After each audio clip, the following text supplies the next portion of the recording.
foods. Ayan. Hipon, pusit, tsaka tahong. Lalagyan pa natin ng ano yan, gata. Ilagay ko na yung gata. Tayo lang natin kumulo. Saluin natin. Ayan, lakay. Ayan. Hintay lang natin kumulo yung gata. Ayan. Pag kumulo, tsaka natin ano yan.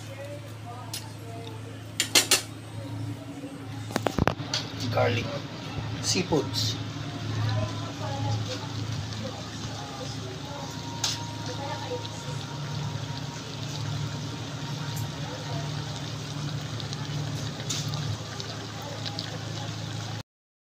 O, yan na lakay ang finished product ng seafood. Garlic seafoods natin.